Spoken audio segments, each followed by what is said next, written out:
Welcome back to the This Is Your Moment podcast. My name is Colton Daly. I am your host, and today, man, this is probably one of my most exciting episodes, dude. I am so stoked for the guest we have on today. We have Zach. Oh, you're going to have to help me with the last name Lowenstein. Lowenstein. Zach Lowenstein, dude.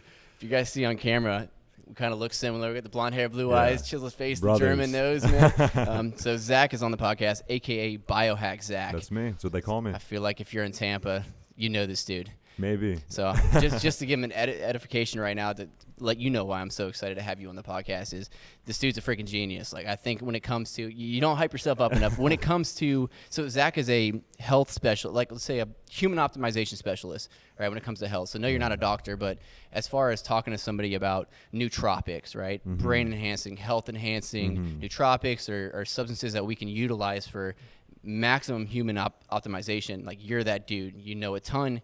You've done the research. You've put in the work. Thank you. And you've been a part of a studio for quite a while now that really specializes in some of these things that aren't really utilized Absolutely. in today's day and age. But first of all, Zach, welcome to the show. This is your moment, brother. Thank you for having me, man. You're Thank so you. welcome, dude. Thank you.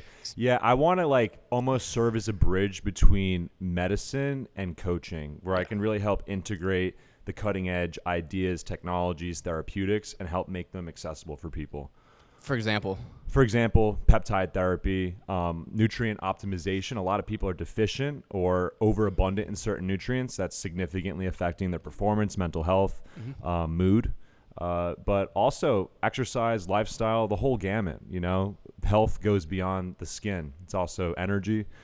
There's a lot of components, but I try to help bring it all together and help people optimize their health. right? And a lot of this is so foreign to a lot of people because we're so used to go to a doctor, get prescribed your psych meds, which are usually some really powerful substances that come with it a lot of negative consequences. Totally. All right. So you know, people are struggling with anxiety. It's like put them on an SSRI, an antidepressant. If they're struggling with ADHD, put them on Adderall, a powerful stimulant, very close to methamphetamine. Absolutely. And meanwhile, they don't even ask how much you sleep each night, what you're eating, if you're exercising. They just kind of glaze over the foundational aspects of health. Right. And what's really cool is that you and I have kind of a similar health journey with some of the things that we've dealt with. I don't even want to say struggle because having ADHD pretty much my entire life. And I know a lot of the world everyone says they have ADHD now, right? Yeah, but some people actually actually do. Yeah. So I think for me, like looking back on some of like the genetic traits that I had, like when I was really young, I had like a lot of tics and stuff like that. So almost like I got tested for like Tourette's at a young age. Don't really have that as much anymore until I become overly stimulated. Yeah. So, you know, if I have too many, let's say stimulants in the body, too much caffeine, there's too much Adderall in the system, a lot of those tics, especially under stress too. Yeah. If I have a lot of stress in the body, those tics come out. So when I did research on this, what that pointed to was like, it said like 90% of people that had Tourette's or like close to it also have ADHD because of the dopamine deficiency in the neurotransmitter. For sure. And also like twitching, that's from an overstimulation of the nervous system. It's a way to manage stress. Like zebras, after they get chased by lions, they start like shaking it off. It's kind of similar in that regards. It helps you modulate stress, right? You know, and this was before. I mean, I wasn't medicated till like 17. I refused my entire life. I was like, I don't want any medication. I'm good. Yeah. Right? Getting kicked out of every class. You know, always not being able to. You focus. were that guy. I was that guy just because I was not stimulated. And unfortunately, our society and the system, let's say our schooling, for example, doesn't tailor to kids. It's so generic. And, it's boring. It's incredibly boring. Yeah. And also you're learning knowledge that isn't necessarily applicable to make your life better. Like even in college, dude, I was researching anatomy and physiology. I was studying medicine and I was literally bored in the class. Like I don't want to know about the different layers of the bones. Like right. I want to learn how to maximize bone health, you know? Yeah. So I want to learn, like I think people naturally gravitate towards knowledge that's applicable, that could actually affect them. And as I'm sure you know, knowledge is not power. No. Applied knowledge is power. Like we all know we should be fasting, but how many of us are actually fasting? Right. You know what I mean? We all know we should be exercising, but how many of us? Yeah. Yeah. I think what's crazy about it too is that I've done so much research on it, right? Because it's like taking Adderall for a long duration of years. Like first of all, there's not like a ton of long-term studies. Like we haven't had this for 50 years. So what are the negative consequences? Because we do know, I guess to preface this before you respond, let's say Adderall, for example, like you are artificially providing dopamine for the system, right? So, okay, well, then how much is my own body going to stop producing if it's being artificially fed? But also, what are the long-term side effects, which we do not know? Yeah. So I've never wanted to be on that because there are such harsh side effects. So it's a double-edged sword. But when I first went to the doctor, I've done all the research, to tell her, hey, I was 17. Like, I've always been struggling with this. I would like to start trying the medication. She hands me, without asking any question, writes a script for 30 milligrams XR, the maximum dose. Crazy, bro. So there is research on stimulants because methamphetamine was used before amphetamine, especially in like Nazi Germany and stuff. And the thing with amphetamines in general, like that whole class of drug, it actually affects bone density. It lowers bone density when taken over time. And it also degrades your dopamine sensitivity. So like already people with ADD have a deficiency in dopamine. Like they're focused on one thing and their brain's like, oh, not enough dopamine. What else could I focus on to get that spike? But if you take a stimulant over time, you're actually degrading the sensitivity to that. But there are things you can do to increase dopamine sensitivity. For one, abstaining from stimulants is probably the most obvious one. Going into cold water intentionally is one thing that also improves the dopamine response. Yeah, let's stop there for a second too, because I've seen the studies on that when Dr. Andrew Huberman does the studies on the cold plunge, by the way. Yeah. So when it comes to, let's say there's a scale from 1 to 3, right? So they took like cocaine, they took like cold plunges, like sex, and like chocolate, right? So for example, chocolate brought you to the level of 1 for the dopamine spike. The sex, right, and the cocaine brought you to the level of 3. But the cold plunge also brought you to the level of 3. Now, here was the difference, is that when the dopamine spikes from the cocaine and the sex, immediately after, it plummets below 0, below baseline. Yeah. Now, with the cold plunge in particular, it jumps to the level of 3, but that dopamine would gradually drop over the course of like 6 hours, just right back to its regular baseline. Yeah, I heard that too. And like the way I heard it, because it's been a while since I've like looked into it, but I heard that it slowly increases the dopamine over time. So there's almost like a delayed response. Because Is that right? Yeah, that's.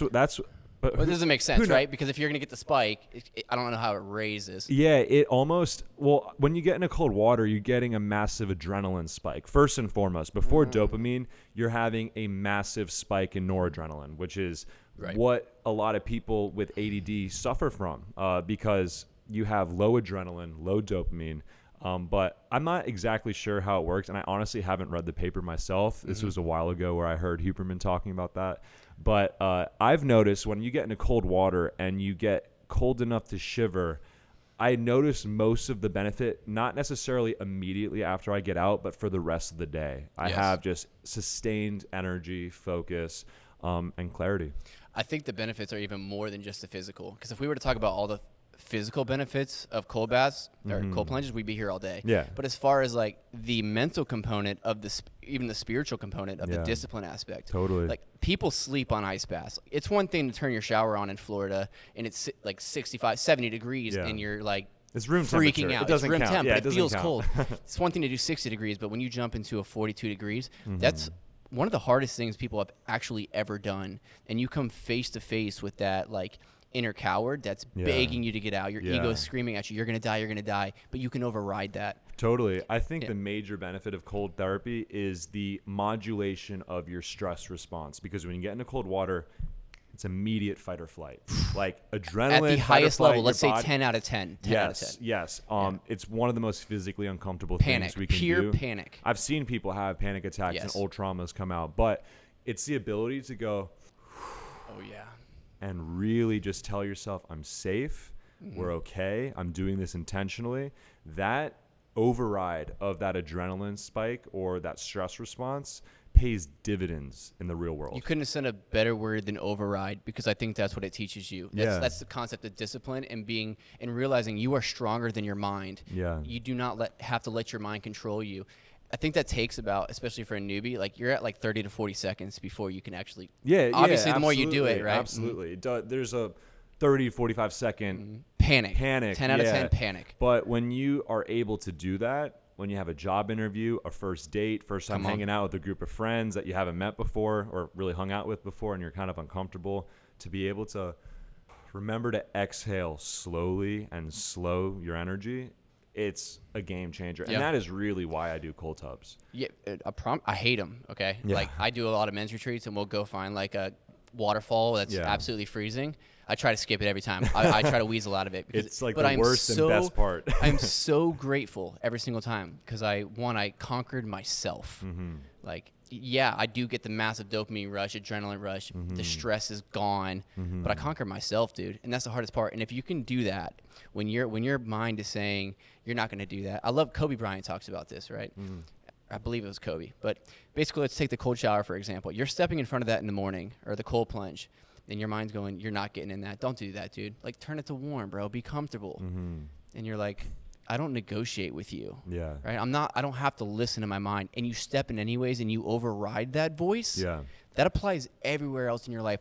For example, I don't want to go for the run. I want to eat this unhealthy food. Right? I don't want to do the work. It's like, well, the same mechanism as far as discipline still applies. Totally. Yeah. It's, I've always tell people, like, listen, it sucks. There's no getting around that. If you're alive, it sucks. But the reason you do it is not while you're doing it. It's for the rest of the day. And also just like conquering that inner bitch that you're talking about. Like Joe Rogan talks about that. Conquer your inner bitch. That's right. Yeah. I love that. And once you do it enough, it becomes your baseline. Yeah. Like, I'm going to do something I don't want to do today because I know it's going to serve me in the long run. That is one of the, I think discipline is one of the greatest traits, as I've seen, of the most successful people in the entire world. I think there was a study of it, and it said like of 80% of all the CEOs of Fortune 500 companies all have like a military background. Really? Or like a mixed martial arts. Really? And then the stack was a little deeper, like 80% of those 80%. But yes. And it's like, what is martial art? I said all had a military, and then like 80% of those 80% had a martial arts background. It's like, well, what does martial arts teach you? Absolute discipline. Yeah. To be able to walk into a room and actually be the little fish in the pond. Humble yourself. Yeah, because I'm a pretty big guy, dude. When I do martial arts and I'm not super experienced in it, it's humbling. Like, I'm strong. That does not matter when you're doing Muay Thai. Not at all. We were talking about golf earlier. It's the same way. It's one of those games where it's the ultimate anti-ego game. You can't force it. You can't rush it. It's a game of 10,000 hours. And the moment you try to add force, like, golf's not like football, bro. You can't just, like, when you get pissed off, that's to your advantage. Yeah. You do that in golf, you're shot. I feel like with golf, like, if you got a little buzz, that's to your advantage. It does. Okay, we'll even talk about that. You get out of your head. Right. Well, yes, which is the ultimate thing in golf. You just have to trust. Like, you commit to it. You commit to the target. When you're sober, they call it swing thoughts. You have like 20 different things you're thinking about. You're thinking about the swing, but you're not even thinking about golf anymore or your target. So majority of people do drink alcohol because it shuts down the prefrontal cortex, right? Like that monkey brain or the thinking brain, if I'm not mistaken. Yeah. Allows you to just not even think, just do. Is it kind of like if you're riding a motorcycle or driving, like when you're playing golf, you're not focused on the swing, but you're actually focused on the target ahead of you? Like, you're like looking at the hole? Is that how it is? That's when you get to that point. So that's what golf teaches you. It's a game of surrender. And that's what it's had to teach me. Can you absolutely surrender? Which is why I think one of the greatest skills to be a great golfer would probably be like meditators. Because if you can find stillness and present and just trust and not have all the thoughts. The flow. Yep. I've noticed that with a lot of things, bro. It's like this is sidetrack, but let's take putting, for example. I've been a terrible putter, bro. And I just couldn't figure out why. But you're looking at the ball when you're putting, right? And then the target's no longer in your mind. So you're thinking about your stroke, how much power, but you're not even looking at the target. So I tried this theory of like, how come in every other sport, let's say baseball, if I throw you the baseball, I'm looking at you, the target. I don't think about how hard I need to throw it, where I need to throw it, none of that. My body knows what to do. My subconscious knows how to do all that, and I'll put the ball right in the money. Same with football, same with hockey. So I was like, dude, why don't I try this with golf? No one does it. I'll look weird, but I would look right at the target, wouldn't even look at the putting stroke. Best I've ever putt in my entire life. I believe it. It's called heads-up putting. I found out one of the pros use it to win the Masters. Wow. So I think a while back you had an elbow injury, or was it a shoulder injury from golf? Oh, I think it was like shoulder. Yeah. Shoulder? It's just overuse. Yeah. I'm an addict. And how did I see that? How did you like manage that? Like a day of rest, just literally having to put it down. Yeah. Yeah, because I think injuries are one thing that like really comes up for people that become obsessed with stuff, whether that's golf or tennis, pickleball, whatever. It's the lower back for golf primarily, especially if you don't know how to swing properly, like actually utilize the ground for force. A lot of people think that they're going to use their arms and try to use upper body strength. It's called early extension. So you don't know how to use your hips and rotate properly. And so you kind of stand up, you crunch that lower back early extension. You do that a couple thousand times, yeah. And also elbows too tend to be an issue with golfers, right? I haven't heard it as much with golf. You know, I know tennis, baseball, but Yeah, everyone's got their own flair. absolutely. But so let's move forward real quick. Back to because I know a ton of people struggle with depression. A lot of people struggle with anxiety. A lot of people struggle with ADHD. Now, I know a lot of the things in our society nowadays are enhancing that Absolutely. 100-fold. Even social media, we don't even have to go down that rabbit hole. We're all aware. We're so commonly prescribed the medication part, which was so fascinating for me because when I went to the doctor, I do a lot of research, right? I mean, you got to be your own doctor in this day and age. You have to. You have to You be the your CEO own advocate. of your own health. That's right. Yeah. No one's going to do it for you. No one's coming to save you. Doctors, I feel like, are taught on a very like broad scale. At least, like, let's say family practitioners, like they know a lot of everything. So when it came to me going in there, asking her questions, should I try an SSRI? Right? I knew everything about so a selective serotonin reuptake inhibitor, what synapses it enters, right? How it breaks down, what's actually happening on like molecular neurotransmitter level. I explained to her all this. She didn't even know this. She was like, I'm pretty impressed. Yeah. All right? But she was so quickly to prescribe me the antidepressant, right? But what's so cool about talking to you and your knowledge is that there's so many other methods now when it comes to nootropics. Dude, absolutely. Define nootropic first of all, because some people may have never heard about Yeah, that. so a nootropic is something. Nootropic. Yeah, nootropic, tomato. Like it's honestly something that enhances neural physiology, but it doesn't take away from physiology. So like Adderall, for example. You take it, it is amazing. You get hyper focused, hyper motivated, but then there's a crash. Major crash. But with nootropics, you're actually supporting the physical structures in the brain by either enhancing blood flow to a certain region or providing a certain nutrient that turns on a certain genetic switch. It over time actually improves brain health. It does not degrade brain health. Right. And it is a game changer, honestly. I think with depression, a big issue with depression is low BDNF or brain-derived neurotropic factor. Basically, it's the inability to grow new neuronal pathways. And in my humble opinion, if you're not prioritizing 7+ hours of sleep, moving every day or almost every day, and eating a balanced diet, you're not giving yourself a fighting chance to not be depressed. But on top of that, there's certain nutrients that you can take or certain supplements you can take that also increase BDNF and also reduce brain inflammation. That's another leading theory of depression, dementia, Alzheimer's, MS, et cetera, et cetera. Everything stems from inflammation at a certain degree. Yes. So there's things such as CBD, a high potency CBD. A lot of people will be like, Zach, I took CBD, it didn't work. I'm like, what? I'd be one of those. Yeah, what did you take? Did you take 5 milligrams of CBD? You probably need to take 80+ milligrams to actually notice a change in your neurophysiology. There's magnesium threonate. It's a form of magnesium. Great for sleep. But also really good for memory and focus as well, because magnesium, it's not easily absorbed in the body, so you need to bind it to certain molecules such as glycine or citrine or threonate. I'm not sure what threonate is, but threonate has a affinity for neurons. So you're actually getting a lot of magnesium in the neuronal structures. So it's great for just calming your nervous system down. Amazing, yeah. And also reducing inflammation.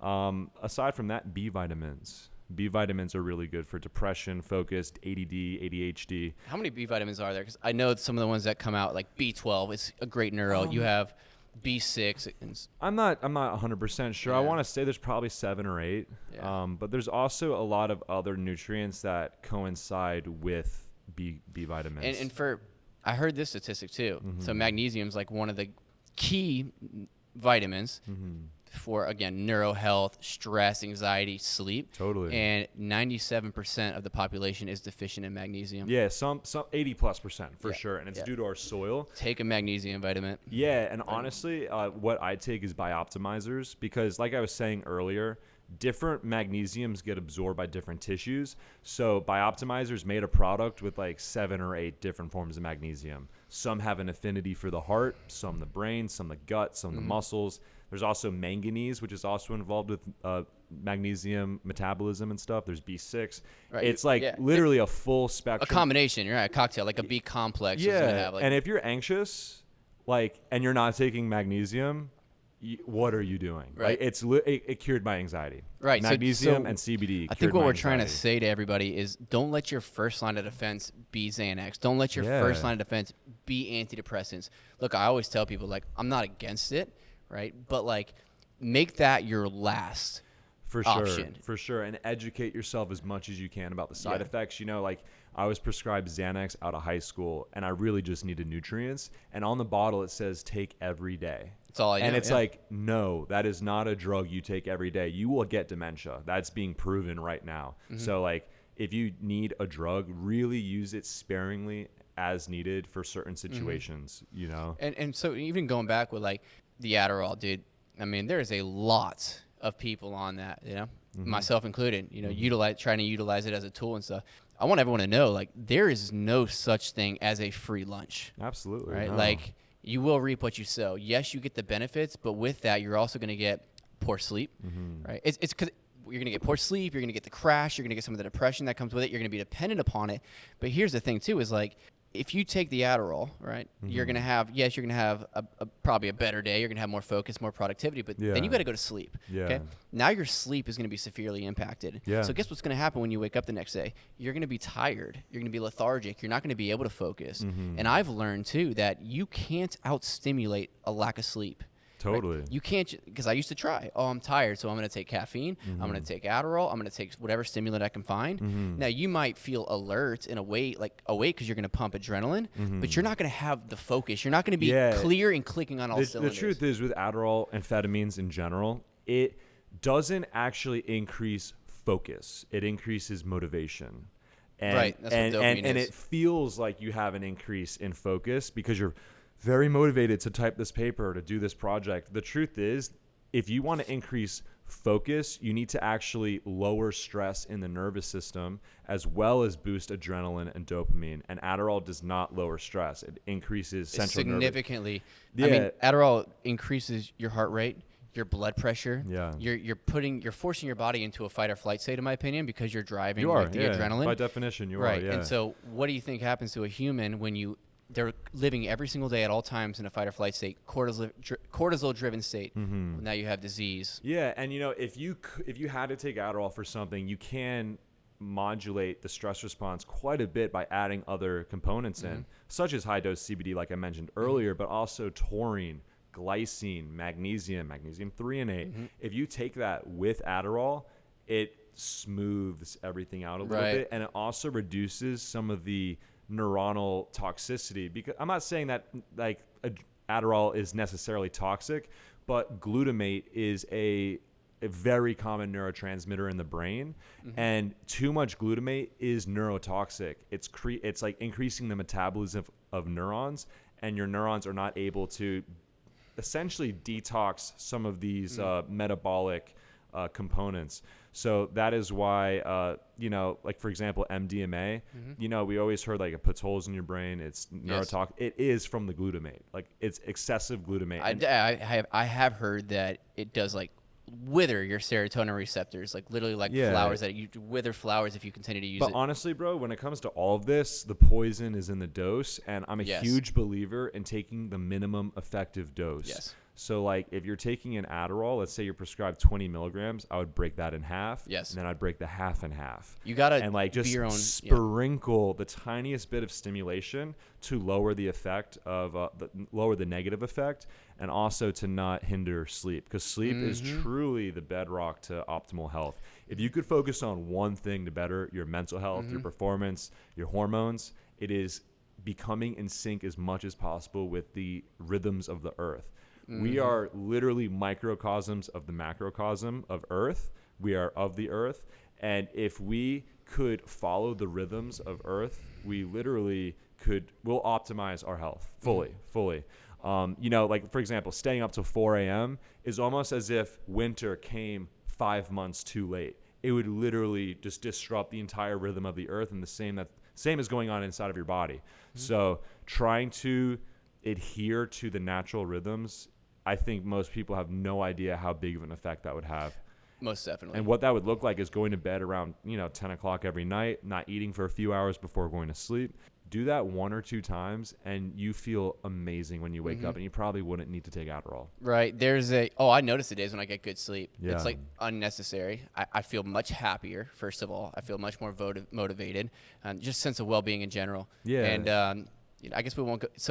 So we don't go into all the nootropics if anyone's interested. I know Jordan Peterson has like a sleep cocktail. He's done all the research. He's incredible. I think it's like, I won't even discuss it. Just look it up online. Try that out. Put your blue light blockers on. Yeah. But most importantly, the circadian rhythm, which is our internal clock. I didn't realize how important that was till years ago listening to Jordan Peterson.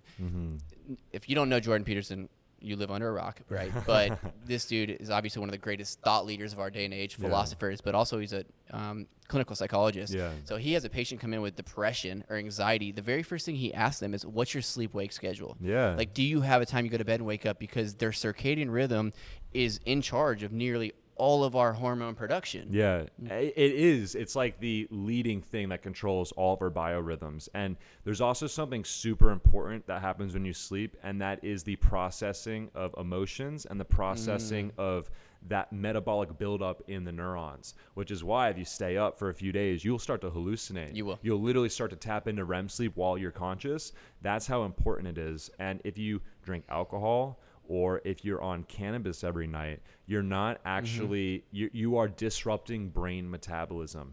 And anything that cuts dreams from your average sleep cycle is going to degenerate your brain over time and potentially lead to dementia and neurocognitive issues. Right. Like it's called the lymphatic system, and it's almost like there in your body we have a lymphatic system. And the lymphatic system is essentially the sewer system of your cells. It's where they take waste, put it into the lymph, and it goes through a process to become excreted. Right. Same thing happens in your brain, and it only happens when you're asleep, or at least it mostly happens when you're asleep. That's when everything happens, right? As far as like if you're learning a new skill, like where those when you try something new or you're trying to learn something, your body creates new neural pathways. It creates myelin, right, which is almost like this sheathing around this neural pathway that makes you better at it. That doesn't happen when you're doing it. When you go to bed at night is when your body creates those neural pathways. 100%. And when it comes to alcohol too, because I know there's so many people that utilize alcohol to relax and to go to sleep. Alcohol, it will sedate you, right? So it's like a sedation, but it's going to inhibit you from actually ever getting REM sleep. Yeah, you're not going to feel fully recovered. For sure, and also will spike cortisol while you're sleeping. That's why when you get wasted, you go to sleep. You go to sleep in a second because you have excess GABA, but then you wake up at 7 in the morning like you usually do, and there's no going back to sleep. You're stimulated because it's disrupting your cortisol rhythms as well as your GABA system in the brain, which is really important for modulating stress. So so speaking of the nootropics, there's so many like nootropics that we can utilize rather than pharmaceuticals. So let's say even what I explored with like the ADHD rather than the Adderall. I'll give you one example. There's a nootropic, L-tyrosine. I believe this is the right one. And basically, rather than Adderall just pumping your body with dopamine, what the L-tyrosine is doing is creating the neurotransmitters or the systems that actually create the dopamine. Yeah, it's like the fuel. Right. It's creating the systems that actually create the dopamine. So you're not just pumping yourself with methamphetamine. Totally. Totally. But giving your brain the tools it needs to help you get what you want. Yeah, there's a few different ways to look at nootropics and to build like a stack that really is functional for you. For one, we are all different. We all have different tendencies, levels of neurotransmitters, stress tolerance. So really, I think fundamentally the most important thing that anybody can do is taking the right nutrients, the right amino acids, the right B vitamins in the correct form for their genetics, as well as things that boost BDNF.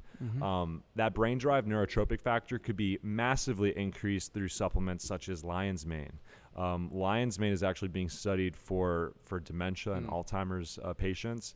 It is skyrocketing BDNF, allowing for your body to create new neuronal pathways. It's also pretty interesting looking at the psychedelics as well. If you take a subperceptual dose of things like LSD, psilocybin. And when you say subperceptual, we're saying microdose. So a dose in which you're not even going to have like psychological or cognitive notice that you took the drug. And if you do notice it, you took too much. Yeah, Most definitely. but this actually increases BDNF, but also it increases or it decreases something called the default mode network. And every day we get in the car, we drive to work, taking the same route, we get the same food at the same restaurants. We're in like this default mode zombie-like state. Autopilot. But when you take a subperceptual or microdose of a psychedelic, it actually allows you to say like, wait, I think I'm going to take this route to work. Or I think, this isn't working for me. How could I think it's of a this pattern interrupt. It's a pattern interrupt. And that, with the increase in BDNF, is really, really transformational for people that are in a rut, depressed. And yeah, I find if you use it appropriately, it could be very helpful. Right. But that's the key word, appropriately. I don't take nootropics every day. It's almost like if you're cooking a meal, like you don't use the same spices every day. It depends on the kind of meal you're trying to curate. Same goes with nootropics. Depends on the day you're trying to curate. Do you need hyperstimulation? Well, then maybe something that increases more dopamine and adrenaline would be better. And this is the responsibility of self. I love how Tim Ferriss has done this his whole life of being his own guinea pig. Like you have to.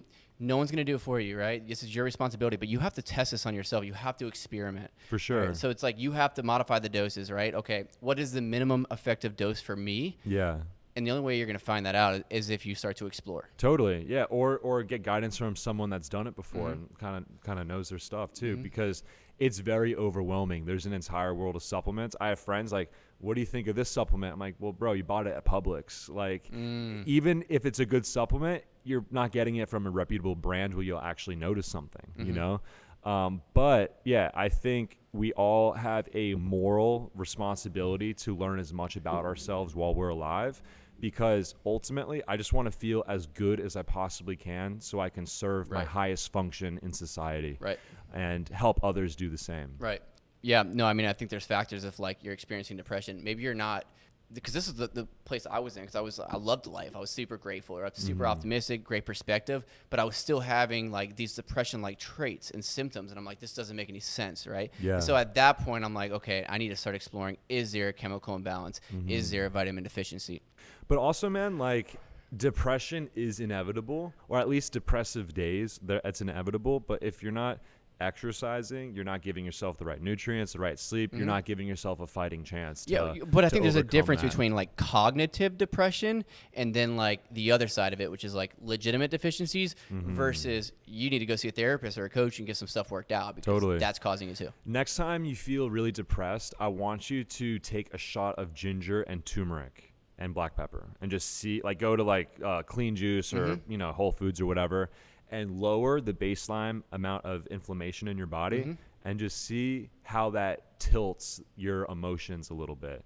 Also music, sound frequencies, like we'll get into that next, because that's the woo-woo. That's almost like the spiritual. I would not even consider quantum it physics type. Yeah, I wouldn't consider it. I would consider it hard science. Like certain resonance or certain frequencies create certain resonance, and that resonance can shift your perception. That's why you go to a excision show, you feel a lot of high energy, or a metal show, you feel a lot of high energy and you feel excited, versus Lana Del Rey, you start to feel a little sad and a little bit in your feels, That's resonance. You don't even have to understand the lyrics to feel the effect. The emotion of it, the energy in it. That's right. Yeah. And when I say woo-woo, I'm talking about it from like a societal perspective, because I am a firm believer, in this energetic work. And even going back to, let's say, the mushrooms, for example, I take the lion's mane, a bunch of different types of cordyceps as well. But going to the psychedelic realm, because I think this is probably one of the biggest breakthroughs that we're in our current day and age, right? We're seeing all the studies from Johns Hopkins of these people that are taking psilocybin and it's curing PTSD, it's curing anxiety, it's curing depression, it's curing, it's drastically changing the quality of life for people. From a microdosing perspective to a macrodosing perspective, like a full dose treatment where you are taking like probably greater than 3.5 grams and having this mystical experience. That's a game changer, bro. Yeah, and in fact, the founder of AA thought of it on LSD. And that's something. and just, I'll be the first to say, LSD is the most important molecule I had ever put in my body by far, because it allowed me to, wasn't even intentionally trying to do this, but have a life review, analyze where I'm heading, and realize it's not my destiny, and I need to pivot and course correct. And that was the most important thing that ever happened to me. And of course, it's not for everybody. And that could be, you can get that experience through breath work. You can get that experience through a lot of other things. But for me, it was LSD. And it absolutely changed my perspective forever in one dose. In one night, it did that. It was like a lifetime of therapy that I did on myself, where I was the therapist. Dude, I mean, that's kind of how I would refer to it. It's like, what is a mystical experience on psilocybin? I would say basically 5 years of therapy in about 2 hours. Yeah. Right. And not for everybody. Like Right. it's also, it's not a panacea. I'll be the first to say that. It can be, but it's not for everybody. And in my opinion, I think to die without a psychedelic experience is like to die without having had sex before. I think it's that foundational of an experience for a human being to have. I think this world would be a much better, happier, loving place if we like mandated everyone have a psychedelic trip. I agree. Because I think our leaders need ayahuasca. And I want to like obviously put that disclaimer, like in no way, shape, or form are we recommending it. But because the social stigma is so powerful, right? Like it's like you told someone about mushrooms or any of these things, they're gonna be like, that is of the devil, that's demonic, right? Yeah. That can open up spiritual realms. Divination. Which it certainly may open up spiritual realms. Yeah. Like, don't get me wrong. What I'm trying to say is, let's say psilocybin mushrooms, for example. Psilocybin mushrooms have nearly an identical molecular chemical structure to an antidepressant, SSRI. But it is of the earth. It is made from God, right? God made it, right? All the plants for us. It must be good. Yeah. But again, moderation. Totally. It's like alcohol. Why we think alcohol is so good blows my mind. That should be banned. I mean, one of the most devastating, worst substances on the planet for the human. But that's okay, right? But all of a sudden, taking a microdose to cure depression, that's demonic. Yeah, you know, I'm a firm believer that we should have full sovereignty over consciousness, and I don't think alcohol should be banned, but I think there should be a lot of perspective with alcohol that it just isn't in our popular culture right now. And you just mentioned how psilocybin looks like serotonin, like the classical psychedelics, DMT, LSD, mescaline, as well as psilocybin. They all resemble serotonin. And it's interesting because a lot of these are from the fungus or plant world. And it's just interesting how we co-evolved with these, call it creatures. Species, yeah. Because when you're on a psychedelic, like you're interacting with some hyper intelligence that's well beyond. It's a deeply, deeply spiritual experience. Yeah. It certainly is for a lot of people. And I just find it very fascinating how we've co-evolved to have similar physiology to certain plants. Yeah, here's my argument for that right now. Like, if anyone who thinks this shouldn't be legal or illegal, I mean, it should definitely be regulated. But my brother, for example, died of an overdose of heroin, right, and the fentanyl, and had 10 years where he battled that. We're seeing now that these psychedelic trips are allowing people to overcome addiction and PTSD and these chains that they've been shackled by that are killing them. Yeah. Right?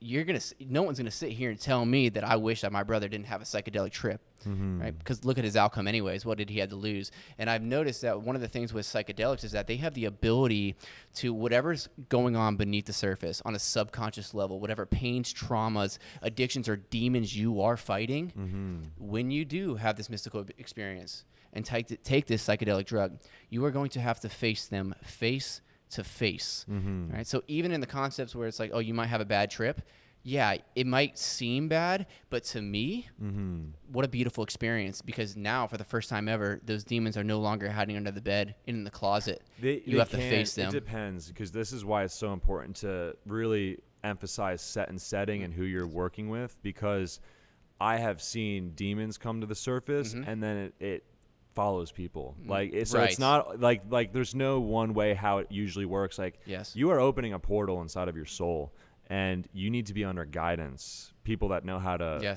handle that kind of energy.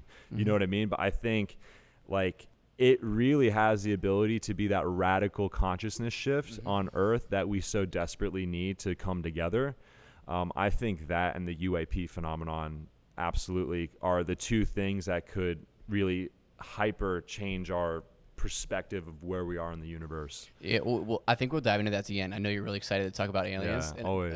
So I'm excited for it to explore and to hear what you have to say on it. But kind of wrapping this up again, I think we're just encouraging people, be your own advocate. All right, like don't be so closed-minded. In the same way, let's say mushrooms, for example, let's take Adderall. Like if you have half a glass of wine or 1 glass of wine, red wine, that might be very beneficial. If you drink 2 bottles of it, it has devastating catastrophic effects. Yeah. In the same way with, let's say, psilocybin or what they're now showing, which is like ketamine, even the LSD on microdosing scales can have very therapeutic and beneficial properties. You do it in a macrodose, you're going to end up on a different planet, and you might be talking to some demons. Yeah. And I also want to preface, a lot of people have an aversion to things that are man-made. And I want to just be the guy that says, like, everything is natural. We are of nature. And, like, for LSD, for example, it comes from ergot. It comes from a fungus, but it's just processed through human thought and ingenuity. So, like, I've had probably the most therapeutic experiences have all been on man-made molecules. So I wouldn't automatically shun them because they're not from nature. I think everything has a purpose. But to be honest, I've had my most spiritual, mystical experiences on man-made molecules, MDMA, ketamine, LSD.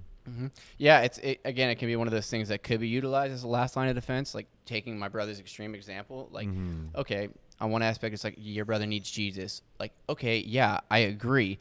He's too far gone for that, right? Let's introduce him to Jesus. Yeah, let's you couldn't say, let's introduce him to Jesus. Let's bring Jesus to you know, how I've always like looked at theology and religion is like my soul is predisposed to have mystical experiences. So I found so much, I don't want to say enlightenment, but so much benefit from having these entheogenic experiences where that became my revelation. And I think a lot of people need to, go to church, hear it from a pastor, to hear it interpreted in a certain way that hits. But for me, I found I had the most revelation through my own actualized experience. And I recognize that that's not for everybody, but I've always felt like I would rather have the experience than read about the experience, That's just my soul's calling, At least in the past it has been. We've all got our own journey, man. Yeah. I guess, just going back to like, don't be so close-minded, right? Like, don't just take everything you've heard in your programming and call that as truth. Because I think that, I love the Bible. I love theology. I'm in it every day. I love the word because I see that there's so many correlations, between all of these things that are beautiful. But I think that a lot of people who become too dogmatic and too quote unquote religion, they actually can miss out on the full experience of God, right? Because the Bible is amazing. I feel like it's absolutely ultimately sufficient. Like it's the greatest blueprint ever. But dude, do you really think that the Bible's 66 books, right? Compiled into one. You really think that contains everything about who God is? Yeah, no. No way, dude. We wouldn't have enough paper on this planet to even fathom how great he is. I mean, in Islam, God is Allah, and you can't encompass the all in human language. That's Yahweh is the original name, and that's literally breath. It's translated to breath. And breath means spirit. So again, another one of those things, breath work. We haven't even talked on that. Like, breath work is, you can basically have a psychedelic experience through breath work. I have. I have as well, and I've seen it, and I've actually watched people have what borderline would look like an exorcism. I have watched like these grown men that go into these breath works start convulsing, and what's happening is I'm watching trauma and pain and chains and shackles and addiction leave the body, and I watch them come out of that a free man on a physical level, emotional, spiritual. They are free, dude. Right? Again, I've had people that would come at me for that, like religious people, for example, demonic, right? And I'm like, really? So you're telling me breathing? It's the breath of God. Right. Yeah. So, go to the book of Genesis, the very beginning. It says, when he created man, it says he breathed into him the breath of life. Right? So it's like, I don't know. Yeah. Jesus says the kingdom of God is within. So when it comes to breath work, I've only had angelic experiences, visitations. It's parallel to the psychedelics because when I do the breath work, the best way I can explain to it is I'm home. Right? I always I just feel I am home, and almost like I am sitting in the home of heaven, like this. I am in source energy. I am so loved and so held and so peace and feel so safe.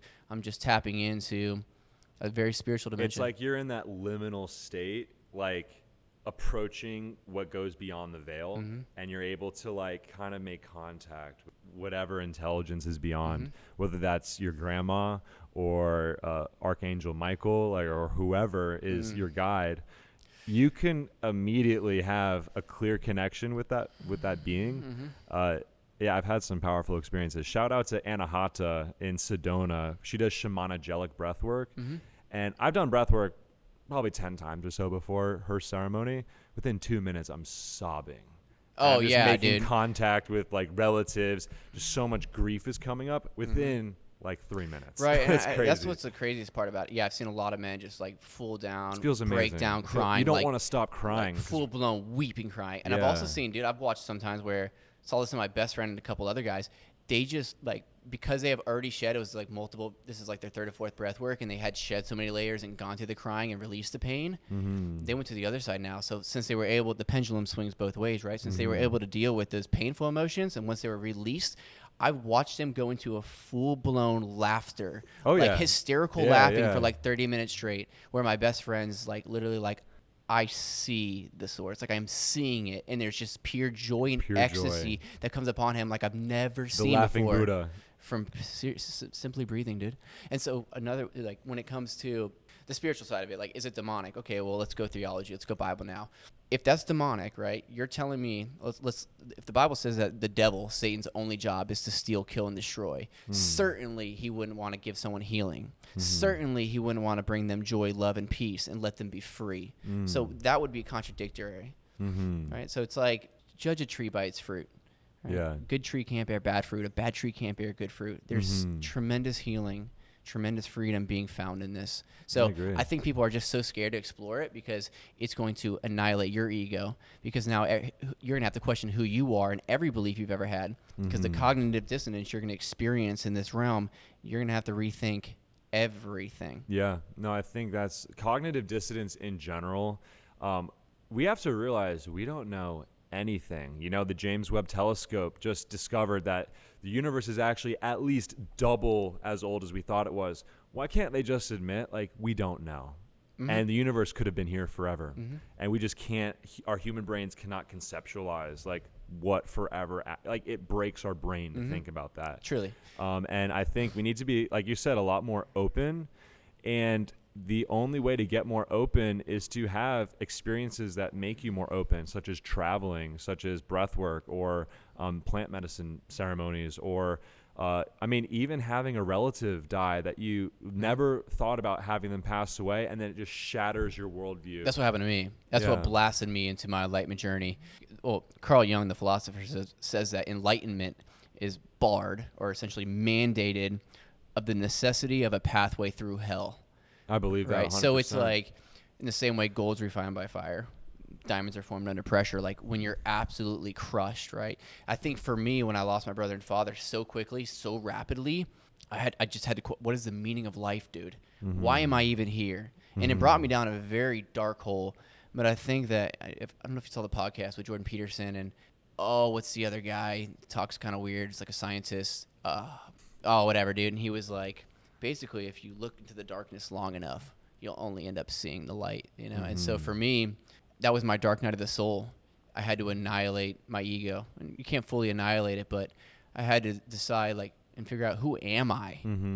Outside of the version of myself. Who am I outside of the version of myself I created myself to be? This mask I've been wearing and portraying to the world, is that really me, or is it the programming and who I thought I was supposed to be and told I was supposed to be? Dude, it's wild because I've had very similar experience. So, like, I had a period of my life of extreme mental anguish and suffering where I had almost this, like, manic anxiety caused from this chasing of enlightenment and through irresponsible use of psychedelics. And it actually forced me, it was a Kundalini awakening, there's no better term for it, where I had so much awareness that I was paralyzed with anxiety. I had to learn how to meditate, like actually sit down and meditate. I had to learn how to do yoga. I realized like all my friends were triggers and they weren't actually a full representation of my potential. I had to learn like not to drink coffee, no pre-work. Like it was a total reset, and it was terribly anxiety ridden. But that is what got me into health optimization, nootropics. It like literally catapulted my journey at such a young age to try to feel as good as possible using the healthiest possible means to do so. Yeah. And that was by far the most transformative year of my life up to this point. I think it breaks you out of the pattern. Actually, what it does is it breaks you out of the matrix. Yeah. It takes you out of autopilot, and you stop going through the motions, right? You're not just here to live and die. Like you are like the, how can I put this, dude? You are like God on this earth, right? You're an extension of it. You were put here for a purpose and a reason. You have a calling. You have significant gifts, a blueprint, a DNA, and a fingerprint no one on earth has ever had, right? But until you wake up to that, you will just live and die and chase after the things of this world and go through the system, get your college degree, get a nice car, chase all of the desires and lust of this world, thinking that's going to bring you fulfillment. To end your days with zero legacy and zero impact, it's bigger than that, dude. It is. And so for me, losing my brother and father blasted me out of this, changed my entire perspective to a meta one, and allowed me to see it's not that deep, dude. Yeah. Right? And when your perspective changes, because there's a lot of people whose moods are determined by the smallest things. It's right. It's like you go to Starbucks and they put soy milk in instead of half and half, and you're ready to go postal and shoot up the place. It ruins your entire day. Yeah. One small thing. It's not that deep, bro. It's not that deep, bro. Yeah, have patience. Right? Ultimately, we're all one breath away from not being here anymore. That's it. One inhale away. So one breath. By the way, going back to breath. So what brings life? Breath. Once you're out of breath. And that could also, like, for anyone that's curious about exploring the psychedelic headspace, the breath is your anchor. It is what keeps you on earth, and it is the only thing that you actually have control over in the universe is your breath. A couple things. One, it's free. Right? It's the greatest like biohacking thing out of all of them. You want to really fix your life? If you had zero supplements, zero anything, and you just really did breath work, it would change everything and probably bring you more health and vitality than anything else on this planet. Absolutely. Part two is like, now look at it, like go to every spiritual practice essentially. Let's take meditation, right? A lot of it is like clearing the mind, but they do it by focusing on breath. Yoga, right? Breath. You look at all of these like Buddhists and monks and these people that are like super enlightened, it all stems back down to the breath. There's something significant about this, and we've lost that art, especially Western culture, where it's, why don't we go spend a couple more $1 trillion and shove some antidepressants down your face? Yeah, instead of teaching you how to breathe with your belly. That's it. Yeah. Breathe with your belly. Breathe with your belly. Right. Yeah. People, so we don't even know that, because it's like we have chest breathing, fight or flight, cortisol, lower diaphragm, belly and also breathing. nasal breathing too, you know. If you were to measure the VO2 max, which is how much oxygen your cells are absorbing with each breath, and you do mouth breathing versus nasal breathing, you get significantly more absorption of oxygen through nasal breathing. I found that to be true with my own life. I saw the nose tape, and I went on a mentor trade, and a lot of guys were wearing them, and I'm like, what is this baloney, dude? Yeah. And so one of them let me try it, and I was sick. I showed up sick, dude. I put this thing on. I woke up the next day. It was the first time in probably 10 years, no lie, where I went through a whole night's sleep without waking up one time. And I was like, there's no way, There's something here. And I started to explore with that. And when I wear the nose things, first of all, that's how I realized I have a deviated septum. So part of my nose is closed. So I'm like, holy smokes, that could lead to something, right? You're not getting enough oxygen. Yeah. Your brain's not going to be working.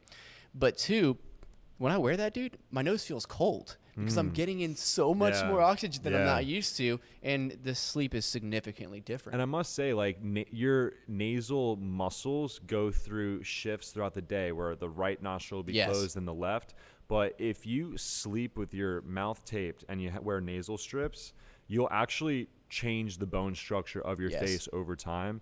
And now I don't need mouth tape or nasal tape, and I don't wake up with gross breath. I breathe with my nose, and my heart rate variability is significantly improved. But you have to go through a training process. And a lot of people are scared to tape their mouth when they're asleep, understandably so, because you think it's you're going to uncomfortable. suffocate. But your body is smart. Your body will adapt. And actually, you will have a more attractive facial structure by doing that. Yeah, you can actually, for those who want to learn more about that, the book Breath by James Nectar, it really explores a lot of that, dude. Absolutely. But, yeah, it's actually pretty cool with the nasal switching back and forth throughout the day. Because if you notice, when you're sick, it's like one side's open and one side's clogged. And then like an hour later, the other side's clogged and one side's open. Yeah, it's so weird. That's quite fascinating. Yeah, man. Yeah, man, breath, sleep, those are like truly the anchors to optimal health. And it's like something that we always overlook. You know, people will ask me for supplement recommendations on a daily basis. And it's like, before I recommend some sort of pharmaceutical like nootropic like paracetam or aniracetam, it's like, yo, what are you eating? How are you sleeping? If you can just focus on sleep, everything about your life improves. With breath too, for example, with the nasal versus the mouth, the fight or flight versus the sympathetic versus parasympathetic breathing, I have noticed that nasal breathing is a very conscious breathing. So like at the level of like autonomy, like I've been trained to breathe through the mouth, through upper respiratory breathing. So I have to like learn the trait and reprogram that to be the subconscious. But the thing about like with yoga and meditation, what does breath do? It brings you to the present moment. It grounds you, bro. It takes you out of this monkey brain where this hamster is on the hamster wheel and won't get off, to where you're just so still. You hear everything, your senses are heightened, and there's peace and there's rest. And on a spiritual level, that's where God resides, in my opinion. Psalm 46:10 says, "Be still and know that I am God." So it's in the stillness. There's a reason why all of these practices focus around breath. It is your anchor. And like you said in Genesis, like God breathes life into man, which means man needs to breathe to experience God, right? That's right. No, you're right. Breath is bar none. If you can just change one thing, you'll get better sleep. You'll have better focus, better stress tolerance. It's everything. Yeah, when I run, I actually have to really consciously go through the nose, because I feel like in the mouth you can intake so much more quickly. But the nasal, it's a conscious breathing, dude. And how someone would do that is when you breathe in with your nose and you try to breathe into your kidney. And really, it's the exhale that is the money, because the exhale, you'll notice if you breathe fast, like it's very excitatory. Kind of like when you get into a cold tub, you're going to go, oh yeah. And it's like, yo, slow that exhale. That exhale turns your nervous system into a parasympathetic rest and restorative state. And you'll notice if you really emphasize the exhale, you'll feel your stomach gurgling. You'll feel really relaxed. It also helps you fall asleep. And there's variation. This is the cool thing about breath work, is like we're just starting to re-tap into it in our society, but there's multiple variations of breath work. So what you just said, if I want to wake up and be more alert, I'm going to do the breath of fire. Right? I'm going to get myself jacked up. Or I can do the opposite, maybe a Wim Hof, or maybe even a slow, deep breathing, which helps you go to sleep, which relaxes the body. You know, it's also kind of interesting. There has only been one actual therapy that has shown to reverse age, and that is using a hyperbaric oxygen chamber every single day for 90 minutes at a time. Israel did this study. They released it like 3 or 4 years ago, and it's the only thing that has been shown to definitively as like one therapeutic option to like improve telomere length and improve epigenetic aging. And it's funny because it's just hypersaturating your body with oxygen. And, you know, Gary Brecka's blowing up right now, 10X Health. He coined the term, you know, the absence of disease is from the presence of oxygen. And I'm a firm believer in that. And I think it's really valuable for people to have some sort of biometric monitoring device, whether that's Whoop or whether that's the Oura Ring or the BioStrap, to be able to track the amount of oxygen in your bloodstream, your resting heart rate, and your heart rate variability. You could really see how lifestyle changes are affecting your sleep. And if something's affecting your sleep, you best believe it's affecting every aspect of you when you're awake. Now that you mentioned Gary Brecka, I came across this guy like 2 weeks ago, just leading health expert. You guys can look him up. This guy's absolutely brilliant. What I came across is that if you have ADHD, you have ADD, you have depression, you have anxiety, or even autoimmune diseases, IBS, PCOS, you might have a gene mutation called MTHFR. 44% of the human population have this gene mutation. The craziest part is that you can get tested for it. You can take a supplement, L-methylfolate, that can repair all of these symptoms. So even if you don't have the gene mutation, taking the supplement is not going to cause any harmful side effects. Might actually still benefit you, but if you do have it, which 44%, almost 1 in every 2 people have, it could significantly change your life. And we're talking about symptoms such as IBS, PCOS, anxiety, depression, ADHD, chronic fatigue. Yeah, MTHFR is interesting too because it also significantly alters the way your liver metabolizes toxins. So if you have MTHFR, you can have a much harder time in a sauna or doing a detox protocol when a simple solution is just taking the right nutrients. And you just mentioned a lot of psychological components to MTHFR, and that is also due to B vitamins. You need that methylfolate with certain forms of B vitamins to really give your neurons the right nutrients and so they get absorbed in the right manner. And I think beyond that, COMT or a COMT is also a really, really common mutation or common SNP in genetics. And it increases the amount of catecholamines in your brain. And catecholamines are just neurotransmitters such as adrenaline. And basically people with COMT mutations have 3 times more stress. It affects you 3 times worse than the average person. Therefore, that stress ages you 300% more. Yeah, the than COMT average person. is definitely more targeted towards the serotonin too, which is your mood, which is going to help you with sleep. Yeah. And so I believe the MTHFR is the body's inability to break down, is it folate or folic acid? Believe folate, because folic acid is found in wheat products and it's not natural. It's like not a real vitamin. But I'm also like not formally trained on this kind of stuff, but I find it to be fascinating because it's one of the few recommendations that basically improves everybody's mental health. Just taking the right form of B vitamins is, I think, just so transformative for depression, anxiety, ADD, and just general memory, focus. It is brain vitamins. You can look at B vitamins like brain vitamins. I actually had a psychiatrist and medical doctor of 22 years respond to my story the other day. I don't know how she found me. It was really wild, but she would actually thank me for bringing that up. And what's so crazy about that, and what she was saying, is that so many children and people go to a doctor to get treated for ADHD, depression, anxiety, and they're so quickly to provide psych meds that are very extreme, as we talked about earlier. But something as simple as L-methylfolate and treating MTHFR, which I've never heard of before, and is crazy since 44% of the human population is experiencing this. And she says she's noticed, she called it like the zebra diagnosis because it's so oftentimes overlooked. It changed those kids' life, got them off all these harsh stimulants and medications, and antidepressants. And it's so simple. I have a friend, Dr. Tyler Pansner, and he is a PhD in molecular pharmacology, and he does genetic reports. And he looked at my genes and told me so much about my mental health just by looking at the different SNPs.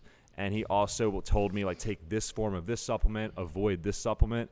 And I feel as though it really leveled up my well-being, my experience of life itself. So definitely shout out to Tyler, Dr. Tyler, because he is changing lives left and right.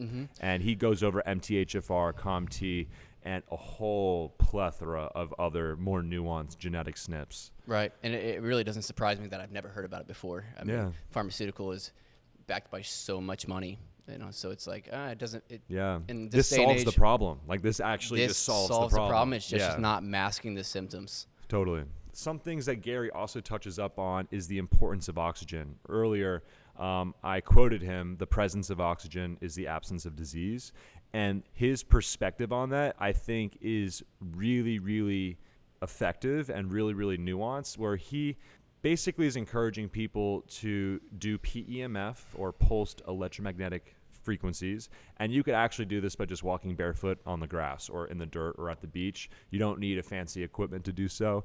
So he has people essentially get exposed to a magnetic field, which improves the surface area of your red blood cells.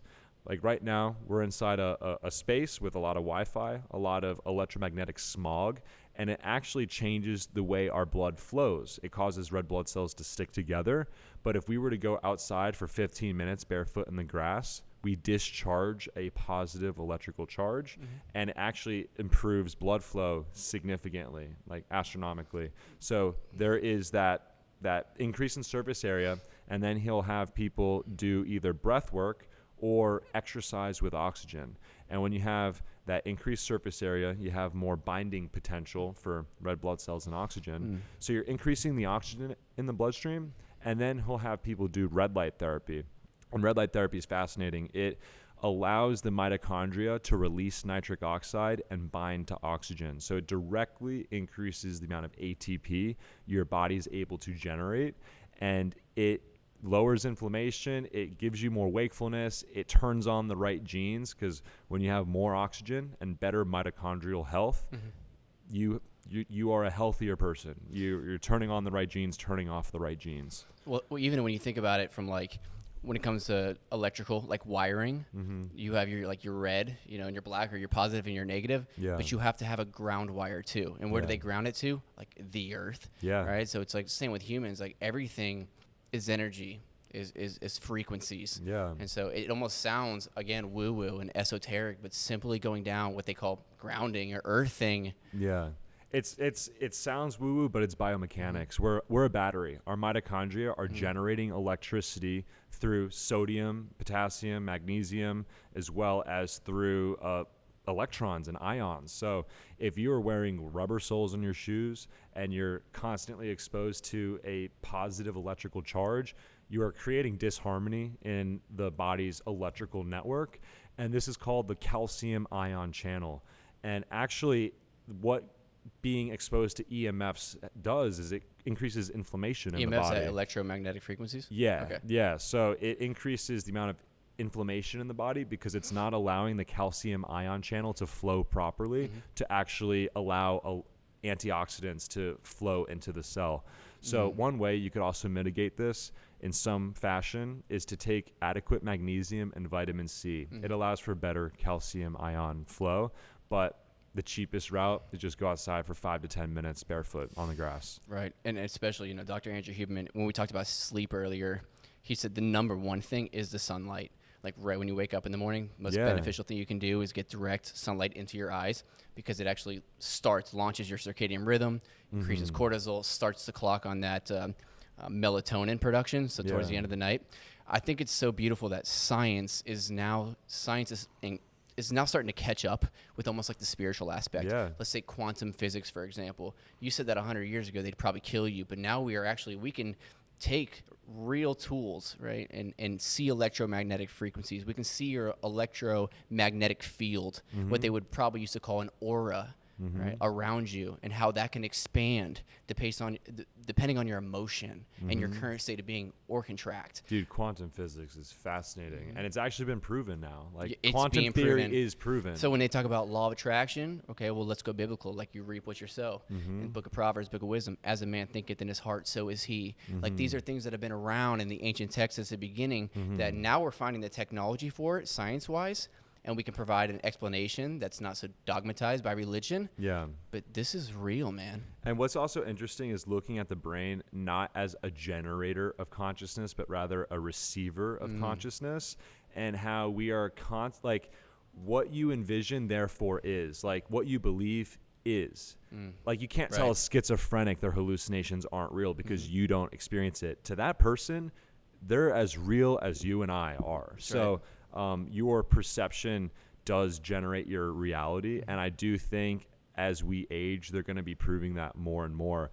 In fact, the CIA did a lot of research on poltergeist phenomenon. What is it? Poltergeist phenomenon, like haunted houses, like books flying off of shelves and stuff. And they actually proved that, this is through the Monroe Institute, I believe. They proved that depending on a person's fear response, it actually would magnify or reduce the activity in the house. So let's say you see a book move on the shelf and no one touched it, and you're just like, oh, that's interesting. It wouldn't go beyond that. But if you got super scared and you put so much energy towards that, the book would fly across the room.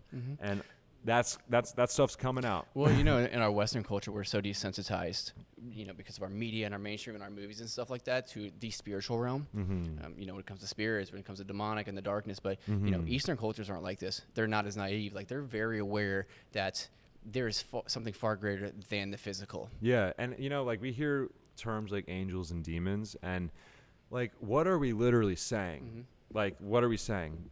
A non-human intelligence influencing humanity. It's metaphysical. It's supernatural. It's supernatural, not one word. It's super capital S space natural. That's right. It's real, but it's I think we have this imprinted dogmatic perspective about this phenomenon, like poltergeist phenomenon, demonic, but not necessarily. Like, we assign that energy to it, but if you were to actually study it, we're just talking about some sort of interdimensional phenomenon that is affecting the way we perceive and interact with the world. And I think everyone is much more influenced by this stuff than we realize, through dreams, through synchronicities, through spontaneous healing and spontaneous inspiration. I think there's a lot more to the non-physical realm that interacts with us on a regular basis that we're like blind to. That's right. Yeah. I mean, I think that, if you consider that there is like a polar opposite, you have the light and you have the darkness, you have good and you have evil, you can go through a lot of your life blind to it and choose not to look. But it's like the moment you actually begin looking, like the scripture says, like seek and you shall find. Yeah. Knock, it'll be open for you. Ask Ignorance and you shall isn't receive. bliss. Right. So it's like when you start actually getting into, I always tell people this with like the law of attraction. Like, no, the Bible doesn't say law of attraction. That didn't exist. English language didn't exist when the Bible was around in Hebrew. Right. So we're kind of coming up with different interpretations so we can conceptualize these things, right?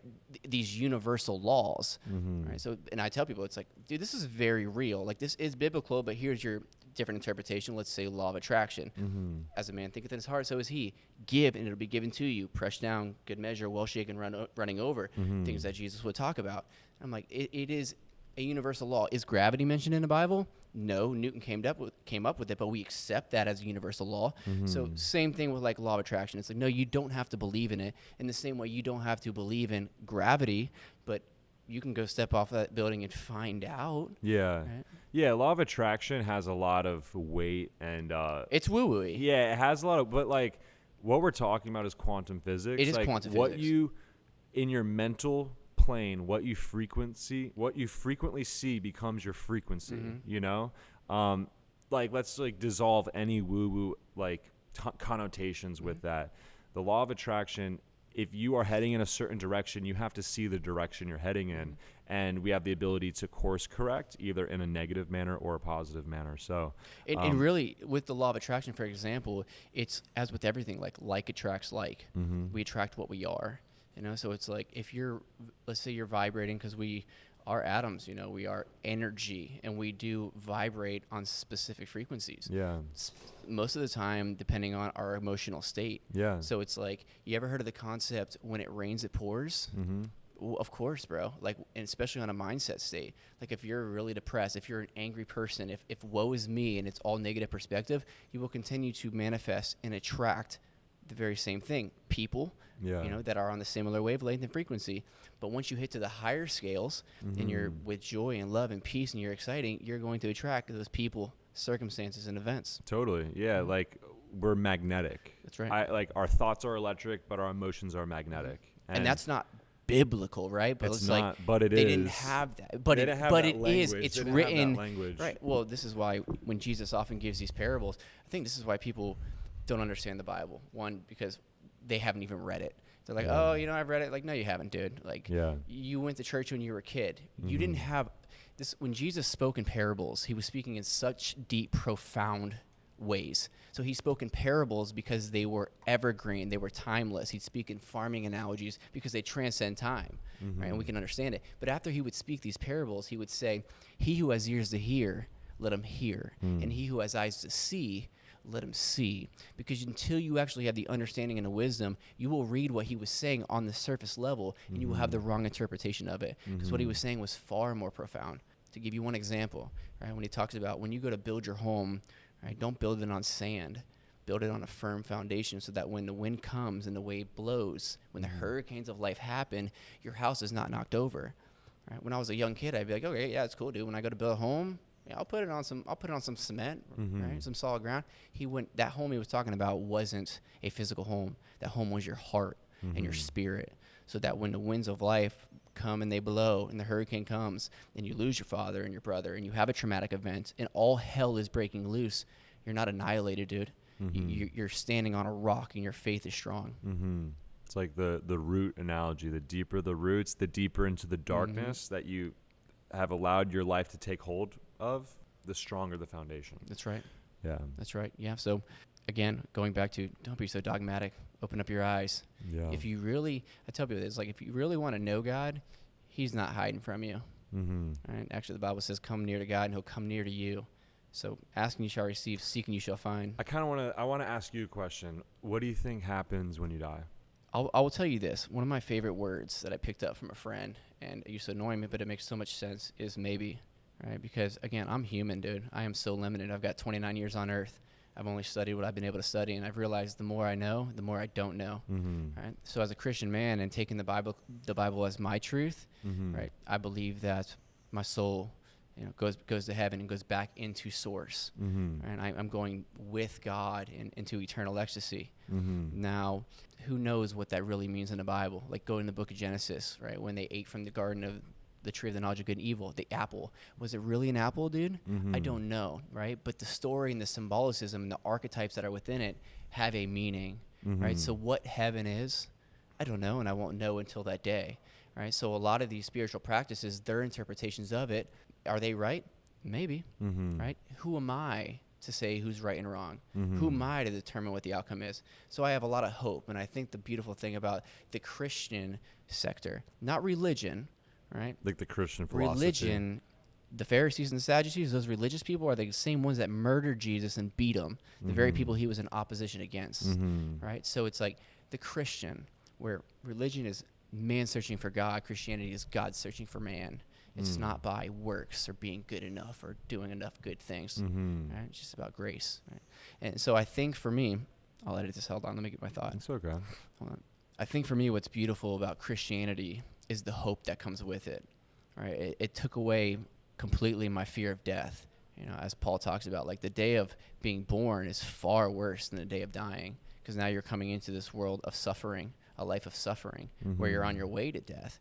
But for me, death, knowing it biblically, dude, I'm going back to eternal ecstasy, back to true source. I get to take off this dirt suit and this dirty rag that's filled with suffering and disease and immortality, and I get to go back to my true home, which is far, far greater than this. So you said something interesting there. You said go back, Mm-hmm. meaning you came from there. That's right. I have in my philosophy, a degree of certainty that reincarnation is what is happening due to a simple law in nature. And that is similar to what you just said. We came from nothing. We came from pure potential, pure whatever, but we came from nothing and now we're something. And then when we die, we return to that nothing. In nature, there is rhythms. And in my opinion, if you can be alive once from nothing, you can be alive twice. And in fact, it's mathematically much more likely that there is another experience. I don't know what that looks like.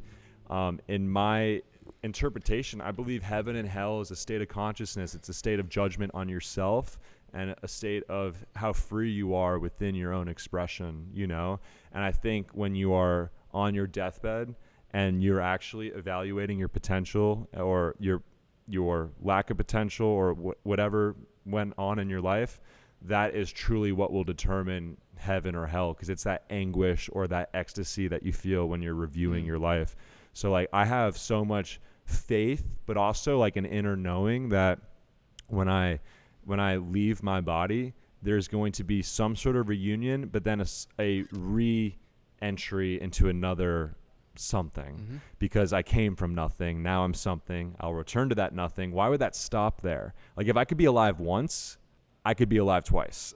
You know what I mean? That's one really important thing that I realized in my life one day, and it was like a light bulb moment. Maybe. Yeah, maybe. That's why I love that word so much. Yeah. So, dude, I don't have the answer, man. Yeah. Like, I hope I get to go to heaven and live in eternal ecstasy and just take off this dirt suit and be a free spirit and just go fly around, do fun things. Yeah. You know what I mean? But it's like, I don't know.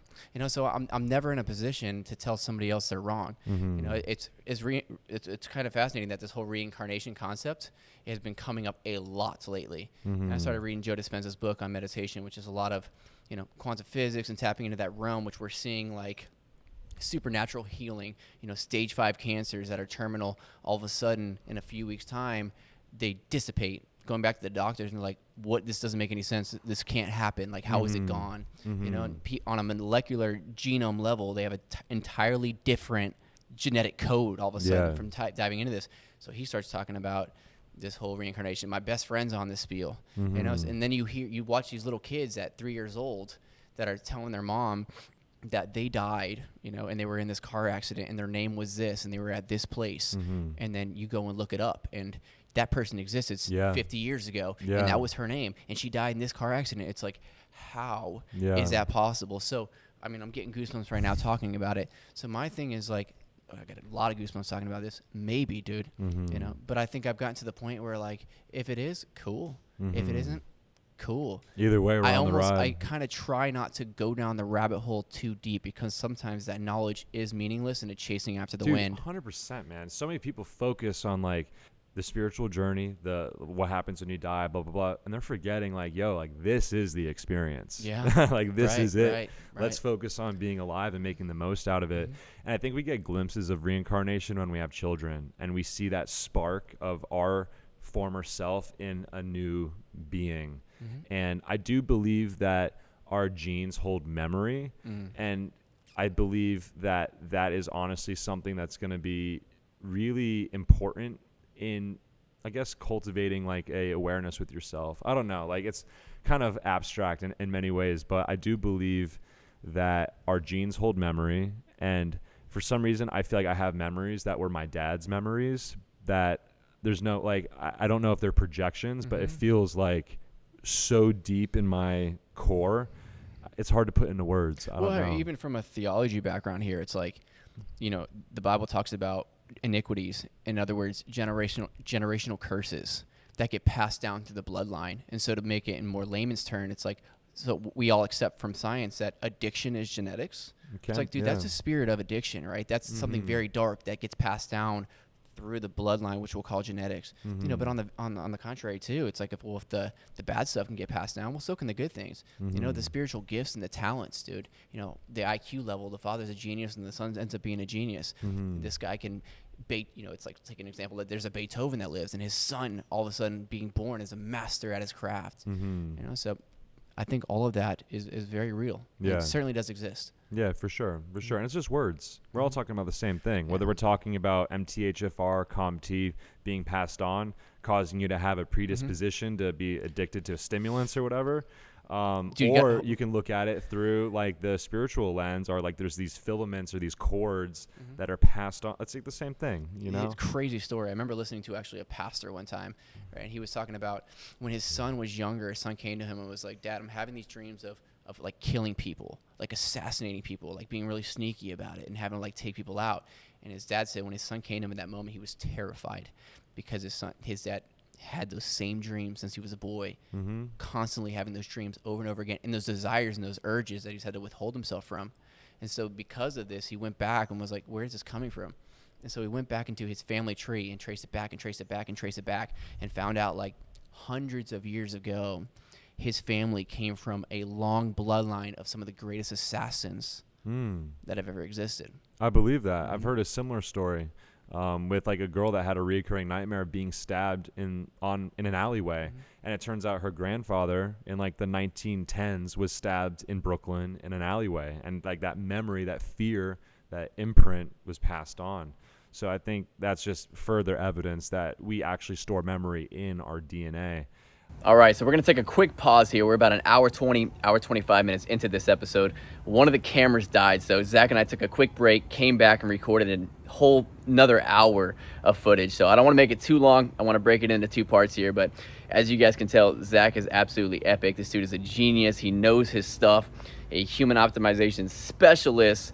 And I really loved and enjoyed this episode. I think there's so much value here. If you guys gained any value when it comes to your health or anything we talked about, I'd love for you to share that with us. It means so much to us. It lets us know that what we do matters, and perhaps even send it to a friend. I know a lot of the things we did talk about, a lot of people are struggling with in our society today. So I just want to thank you guys for your ears. It's been such a pleasure to grow in this journey. If you were able to see the video, you see we had 3 camera angles this time, 2 mics. I'm learning how to edit. I'm learning how to grow this thing. It's been such a blast in the process. And I'm just grateful. So if you guys enjoyed this, please like it on Spotify or iTunes, subscribe, whatever you may do, rate it. It really helps me continue to grow, pursue my purpose and my passion, which is just bringing you guys value and just trying to be a light for this world. So I hope you enjoyed the episode. I promise you episode 2 is going to be just as juicy, if not juicier. Obviously, Zach's going to go a little deeper into some of the health stuff, but we start really getting a little esoteric, spiritual. As you heard in the first episode, Zach wants to talk about UAPs, aliens, which I have no knowledge about, but it's actually incredibly fascinating. So it gets really cool. I love you guys. It's been an absolute blessing to do this. You stay blessed, and remember that this is your moment. This is your moment podcast. My name is Colton Daly. Y'all take it easy.